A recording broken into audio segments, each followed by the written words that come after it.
Salut à toi, bienvenue dans cette deuxième vidéo d'onboarding où je te montre comment préparer ton cours avec EduCentre. Allez, c'est parti alors. Pour préparer ton cours, ça va t'apporter plusieurs choses. Le numéro 1, la protection contre le plagiat. Donc en gros, on va regarder ton contenu, on va s'assurer qu'il ne soit pas copié dans le réseau. Le numéro 2, c'est la conformité, histoire de te simplifier la vie, surtout pour les formations qui sont sous Calliope. Numéro 3, si tu pars de zéro, ça va t'apporter une qualité qui est top, puisque grâce à l'IA pédagogique, il va te trouver un fil conducteur aux petits oignons du coup pour les apprenants. Et 4, un gain de temps, tu pourras préparer ton cours de A à Z juste en quelques minutes, toujours grâce à l'IA. Donc d'abord, on se pose cette première question, c'est quoi un cours réussi ? Alors d'après les formateurs chez EduCentre, un cours réussi, la définition, on la retrouve à l'intersection de 3 notions. C'est un cours progressif, un cours inversé et un cours qui est fun. Alors un cours progressif, c'est un cours où tu as un bon déroulé pédagogique. Il est progressif et permet aux apprenants d'aller d'un point A à un point B de manière progressive. Un cours inversé, c'est un cours avec des tâches à faire. Parce que les apprenants doivent faire des tâches. C'est pas, imagine, comme un cours magistral où finalement tu vas donner plein de notions. Mais là vraiment, tu peux inviter les apprenants à être acteurs. Et toi, ça va être plus reposant pour toi puisque toi, tu seras plus là en tant que facilitateur pour aider les apprenants à remplir leurs tâches. Et enfin, un cours fun, c'est un cours avec des activités pédagogiques, par exemple des buzzers, où tu peux faire un question pour un champion en live, en temps réel, et ça change vraiment toute la donne. Donc, sans plus attendre, moi je te propose de voir ça avec un exemple. C'est parti! Donc ici, je me trouve dans mon espace, mes contenus, ici, c'est mon espace, ma bibliothèque. Tu vois que j'ai déjà pas mal en fait de formations là. Si tu ne trouves pas cette page là, tu la trouveras dans contenu, ici, bibliothèque. Voilà, super. Et là, ce que je vais faire, c'est que je vais créer une nouvelle formation pour les bases du marketing digital. C'est un cours que je vais donner du coup dans quelques jours. Donc je vais pouvoir aller et créer une nouvelle formation. Je vais fermer cette vidéo, je vais faire générer avec l'IA. Et ici, je vais remplir les informations.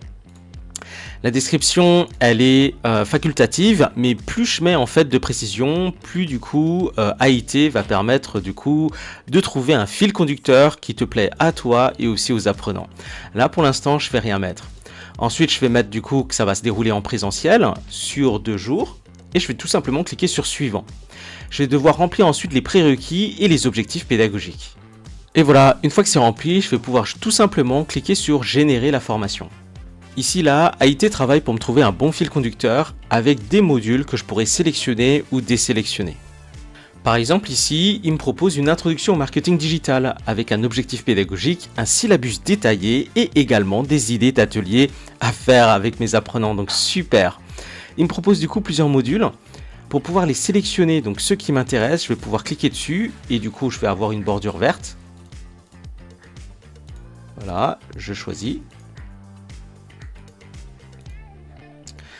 Et lorsque du coup j'ai fait mon choix, je vais pouvoir tout simplement cliquer sur ajouter à la formation actuelle.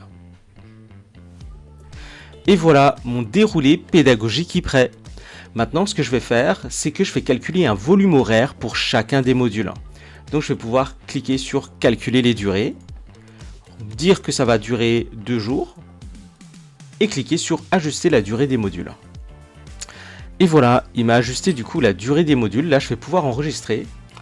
Et maintenant, je vais pouvoir du coup générer n'importe quel type de contenu, des supports de cours, des évaluations, des TP pratiques à l'intérieur de chacun des modules. Quand je clique dessus, je peux aller dans contenu ou dans l'ensemble du coup de la formation en cliquant ici sur contenu. D'ailleurs, c'est ce que je vais faire. Je vais ajouter en fait un contenu, c'est-à-dire un jeu que j'utilise, c'est un buzzer souvent, pour faire un jeu de questions pour un champion. Et c'est ce que je vais faire ici, je vais cliquer dessus. Activité pédagogique et je vais choisir le jeu Megamix dans la galerie. Donc je vais cliquer dessus, Megamix, je choisis. Ici, je vais l'appeler question pour un champion et je vais ensuite du coup le valider. Et voilà, c'est tout. Dans la prochaine vidéo, je vais te montrer comment j'utilise ça et j'interviens du coup en formation. J'ai fait aussi d'autres vidéos qui montrent comment créer des supports de cours, des évaluations, des TP, etc. Donc n'hésite pas à les regarder. Allez, je te retrouve dans la 3e vidéo pour savoir comment j'utilisais EduCentre pour intervenir le jour de ma mission. Allez, salut, à plus!